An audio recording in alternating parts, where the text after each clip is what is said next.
लगभग 2-3 महीने से ये विषय पूरे भारतवर्ष की फिज़ा में छाया हुआ है। इंडिया टुडे ग्रुप ने, सौरभ द्विवेदी ने, जनाब जावेद अख्तर और एक मौलाना मुफ्ती के संवाद से इसे शुरू किया।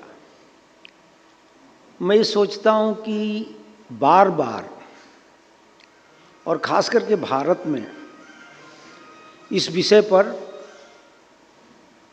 शास्त्रार्थ वाद विवाद होते रहे हैं और जब तक ये सिद्ध नहीं हो जाएगा कि ईश्वर है या पूरी तरह से नहीं है, तभी समाप्त होगा, नहीं तो कभी नहीं होगा।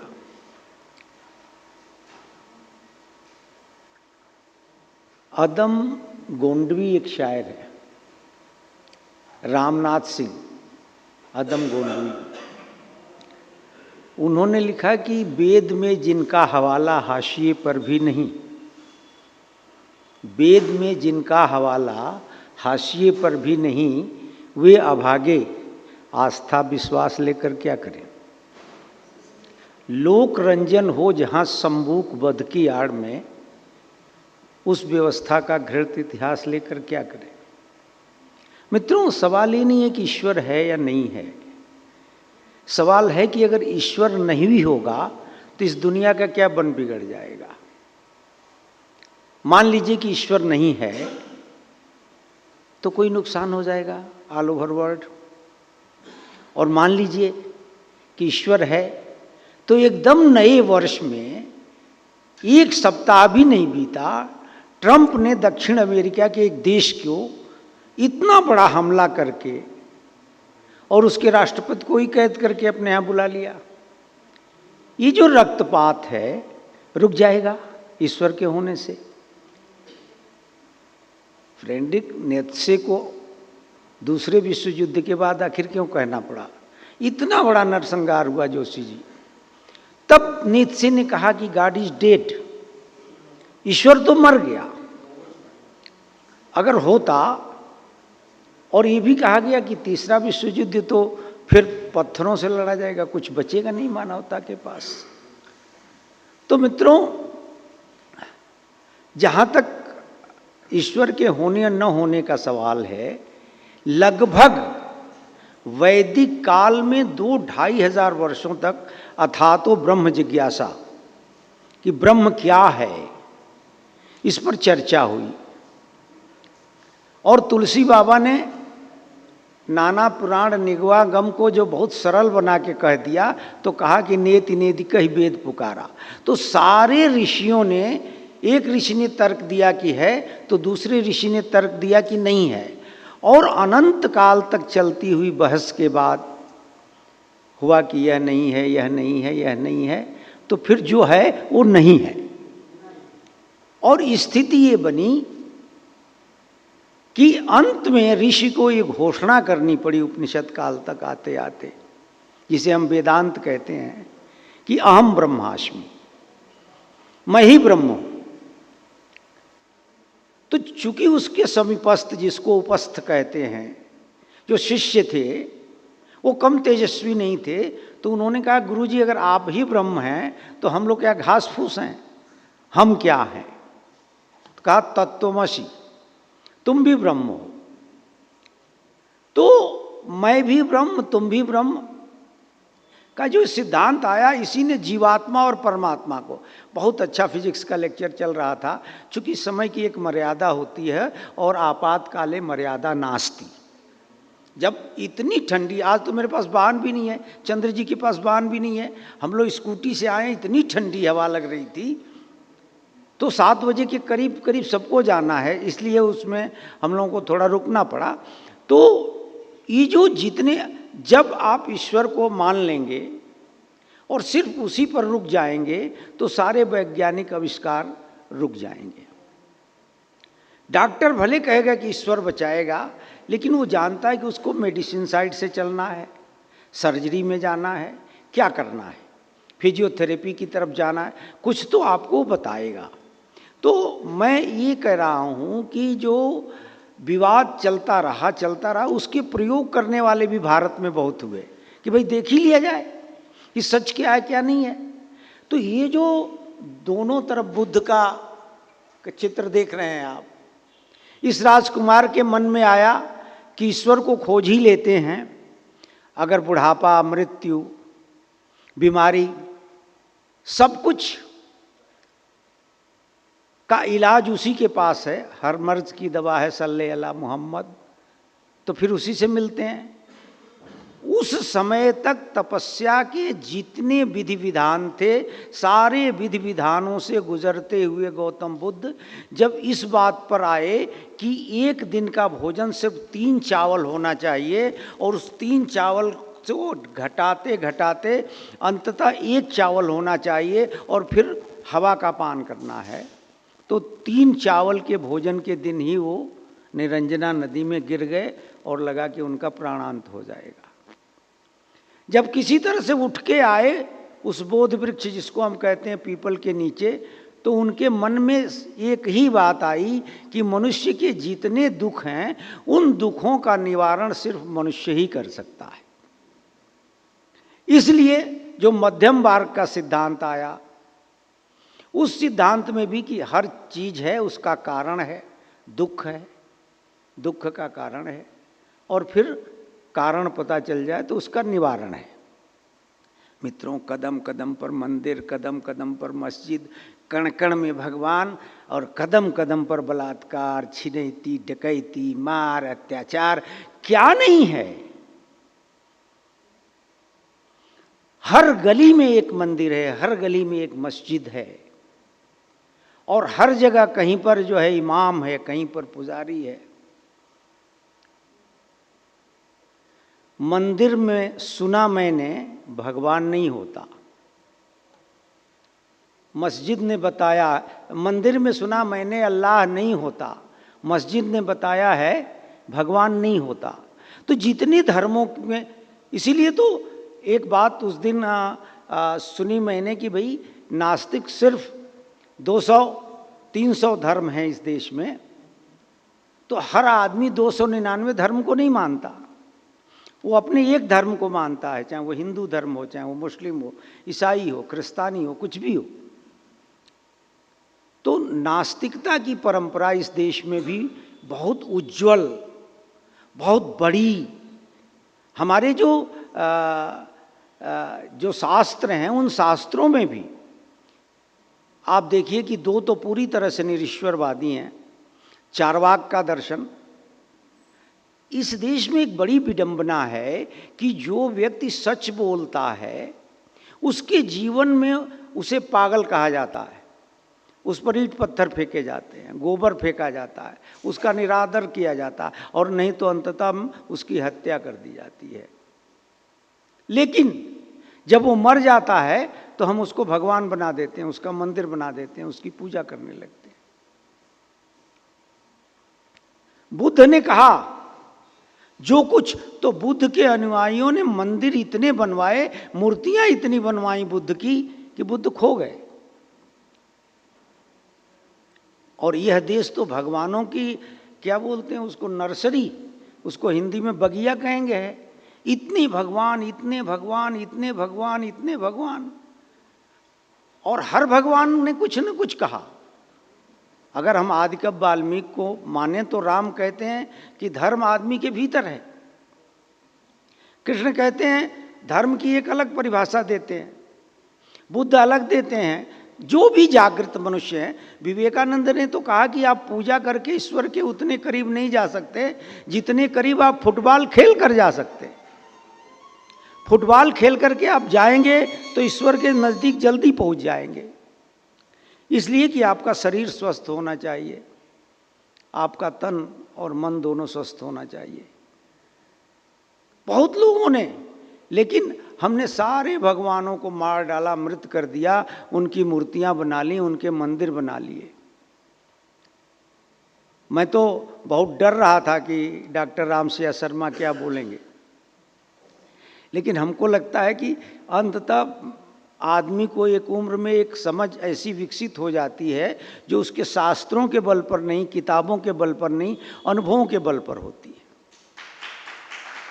और वो अनुभव ये बताते हैं कि भाई अब तक जो मीर का एक बहुत अच्छा शेर है कि यही जाना कि कुछ न जाना, यही जाना कि कुछ न जाना, हाय सो भी एक उम्र में मालूम हुआ। कुछ नहीं जानते हैं, ये बात अगर 20-25 की उम्र में मालूम हो जाए तब तो कल्याण हो जाएगा। लेकिन पता चला कि जब एक पांव कब्र में लटक जाता है तब पता चलता कि हम तो कुछ जानते ही नहीं थे। हाँ श्रीमती जी, थोड़ी देर में आता हूँ। हाँ, दरअसल हमारी पत्नी एंजाइना पेन के कारण भर्ती थी, तो 4-5 दिन से उनका एंजियोग्राफी वगैरह हुई, तो उनको कल ले गया था डिस्चार्ज करा के। तो अकेली है ना बुढ़ौती में। एक और शेर सुना देता हूँ। हमारे भी बेटे बेटी हैं लेकिन हमारे पास नहीं है। तो पेड़ जब जवां होंगे फल मिलेंगे औरों को, वालिदैन की किस्मत सिर्फ बागवानी है। तो अब वो अकेले होंगी तो एकदम बोर हो रही होंगी, तो आओ आओ आओ आओ। हाँ, पेड़ जब जवां होंगे फल मिलेंगे औरों को, वालिदैन की किस्मत सिर्फ बागवानी है। तो मैं ये कह रहा था कि जो बात कही उन्होंने कि हमने तो हर वक्त ईश्वर से सौदेबाजी करने में लगे रहते हैं, हमको ये दे दो, ये दे दो, वो दे दो, वो दे दो। वैज्ञानिक युग की इस शताब्दी में मंदिरों में जो भीड़ हो रही है, अभी एक हमारे बड़े अच्छे पढ़ने लिखने वाले मित्र हैं, तो उनको 9 वर्ष की बधाई दी। कोई बुरी बात नहीं भाई, हैप्पी न्यू ईयर तो कह ही सकते हैं। तो उन्होंने मुझे बहुत दुखी किया, उन्होंने कहा नहीं ये हमारा 9 वर्ष नहीं है, ये अंग्रेजी 9 वर्ष है। तो हमने कहा बिना अंग्रेजी किए तो एक भी शाम तुम्हारी नहीं बीतती, तो देसी लिया करो यार, वो हमारा है, महुआ से जो बना हो वो हमारा है, ये उसको भी छोड़ दो। तो हम करते कुछ और हैं, सोचते कुछ और हैं, कहते कुछ और हैं। हमारी वाणी में कथनी करनी का ये अंतर सिर्फ इसलिए हुआ है कि जिसको अभी तक बहुत सारे हमारी बिटिया ने, मैडम ने, तमाम लोगों ने स्पिरिचुअलिटी कही, जो आध्यात्मिकता है उसको हम धार्मिकता समझते हैं। स्पिरिचुअलिटी, अब एक और पश्चिम में जो देश जागृत हो गए हैं, जहाँ पर विज्ञान और आत्मिक अभ्युत्थान की बारे में ज़्यादा चर्चाएं होती हैं, वहाँ एक विषय और इसी तरह का आ गया है, स्पिरिचुअलिटी विदाउट गॉड। क्या ईश्वर के बिना भी? भाई मजहब सिखा रहा है आपस में बैर रखना, मजहब की बंदिशों से ऊपर क्यों नहीं जाते? झंझट खत्म हो जाए, जिसके कारण लड़ना भिड़ना बंद हो जाए। तो स्थिति ये है कि ये जो बार बार जब ईश्वर पर बहस हुई, बहुत तीखी बहस हुई थी चारवाकों में, और वो भारतीय परंपरा के ऋषि थे। यावत जीवेत सुखम जीवत ऋणम कृत्वा घृतम पीवेत भस्मीभूतस्य देहस्य पुनरागमनो कुतः, कि एक बार शरीर भस्मीभूत हो जाएगा तो इसका फिर आगमन कहाँ होना है। इसलिए जितना सुख से जियो। क्षणवाद क्या है जो हम लोग पढ़ाते हैं? क्षणवाद यही तो है। और इसी को तो भाववादी दर्शन भी इसी को कहता है कि 4 दिन का जीवन है, इस जीवन को व्यर्थ मत गवाओ, इसे जितना सार्थक कर सको उतना सार्थक कर सको।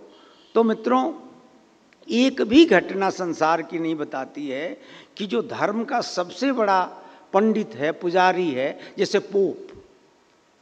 ईसाई धर्म दुनिया का सबसे बड़ा धर्म है और उसका सबसे बड़ा पुजारी पोप है। 10 कदम भी बिना बुलेट प्रूफ कार के नहीं चलता। बुलेट प्रूफ कार में अपने यहाँ तो जेट सिक्योरिटी, इससे भी कठिन सिक्योरिटी के साथ चलता है। अरे भाई, जब सर्वशक्तिमान, सर्वनियंता ईश्वर ही आपका रक्षक, और आप पूरी दुनिया में घूम के कहते हो God bless you, my son God bless you, my daughter God bless you, तो कहो कि हमको भी ब्लेस करो। कि हमको इससे पीछा छूटे बुलेट प्रूफ कार लेके चलने से, लेकिन बुलेट प्रूफ कार लेके चलता है। हमारे यहाँ एक परंपरा है, श्री श्री अनंत श्री विभूषित महामंडलेश्वर महाराज। वो सबको कहते हैं भगवान आपकी रक्षा करेगा। वो चाहते हैं पुलिस कप्तान एकदम साष्टांग हो जाए, कलेक्टर आए तो हाथ जोड़ के खड़ा रहे, मंत्री लोग आरती उतारें, और जब चलते हैं तो बिना गहन पुलिस सुरक्षा के नहीं चलते। अरे एक सब इंस्पेक्टर, 4 सिपाही राइफल और बंदूक लेके आपकी रक्षा कर रहे हैं। लक्ष्मण बाण सरासर आनु सोखों बारिद विषिक कृषाणु उरक जुकर झक मखरगुलाने क्या जरत जंतु जल निधि जब जाने। जब इतनी बड़ी सर्वनियंता की छत्र छाया में हो, जिसके एक बाण में समुद्र के सारे प्राणी जलने लगते हैं, तो पूरी सुरक्षा लेके क्यों चल रहे हो? इसका मतलब हम लोगों को अधिक विश्वास है जो कोई सुरक्षा लेके नहीं चलते कि भाई जो करेगा ईश्वर करेगा, ठीक है। लेकिन आप जो 24 घंटा उसी की रोटी खा रहे हैं, आपको कोई विश्वास नहीं है, आप लेके उसको चलते हैं, करते हैं। मित्रों, लब्बे-लुबाब बात, मेरी 11 मिनट का समय हो गया। मैं ये कह रहा हूँ कि इसके कुछ फ़ायदे हैं। ईश्वर को मानने के फ़ायदे वो हैं कि जो बहुत गरीब, दीन, दुखी, भोली भाली जनता है, उसका एक त्राण बन जाता है कि कोई नहीं समझा रहा है तो चलो कोई है।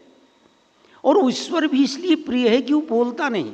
ये जितनी मूर्तियां हैं भगवानों की, चाहे हनुमान जी की, शिव जी की, विष्णु की, अगर ये बोलना शुरू करें, एक ईशा ने कहा था कि सुई के छेद में ऊंट समा सकता है, लेकिन धरती का कोई धनी आदमी स्वर्ग नहीं जा सकता। तो इतना बड़ा धनी राष्ट्राध्यक्ष है अमेरिका का, अमेरिका के लोग 70% संसाधनों का उपयोग कर रहे हैं दुनिया के, और सब धनी बनने में लगे हैं। मस्क भी धनी बनने में लगा है, टर्म भी धनी बनने में लगा, क्या क्या ट्रम्प, सब धनी बनने में। तो आप आखिर किस तरह से ईसाई धर्म विश्वास करते हो भाई? आपकी बाइबिल कहाँ चली गई? आपने उसको पढ़ा है तो मानो कि धनी आदमी स्वर्ग में नहीं जाएगा, और अभी पता ही चल गया कि कहीं कोई स्वर्ग नहीं है। और कवि लेखक तो पागल कितने दिनों से कह रहे हैं कि हमको मालूम है जन्नत की हकीकत, लेकिन दिल को बहलाने को गालिब ख्याल अच्छा है। लेकिन कवियों लेखकों की कौन सुनता है? सुनता है उन बाबाओं की जो ईश्वर आपको प्रिय नहीं है, भगवान प्रिय नहीं है, उसकी कहानी प्रिय है। आपको मौन और ध्यान प्रिय नहीं है, आपको मंदिर का शोर प्रिय है, मस्जिद का लाउड स्पीकर प्रिय है, आप उसको सुन रहे हो। लाखों करोड़ों की भीड़ हो रही बाबाओं के प्रवचनों में, और वो बाबा भीतर से एकदम छूछे और खाली हैं, उनके अंदर कुछ नहीं है, लेकिन वहाँ ऐसी भीड़। कल मैं वीडियो देख रहा था एक बाबा की, एक औरत कर रही है, बाबा मैं कसम खाती हूँ अपने पति के पास नहीं जाऊंगी। तो कहाँ रहोगी भाई? अब मैं आप ही के साथ रहूंगी। ऐसी दीवानगी है लोगों में। तो मित्रों, इसलिए अपना ख्याल खुद रखने की जरूरत है। ये असीम संसार जिस महाप्रभु की कृपा का बिंदु मात्र है, ये पूरा पूरा सागर, उसकी असीम कृपा में खूब मजा मार रहे हैं सारे अत्याचारी, और दीनानाथ की दुनिया में कीड़े मकोड़ों से भी बदतर जी रहे हैं गरीब। तो अगर इस बात को देखना है तो अपनी आंखों से देखना शुरू करिए। मैं तो ये कहूँगा कि अब विज्ञान के बिना काम नहीं चल सकता। जो भी संसाधन इस समय आप जितने बैठे हैं, अभी मैं परधनी कुर्ता पहन के आता ना तो मेरी टांगों को पता चल जाता कि मैं कितना भारतीय हूँ।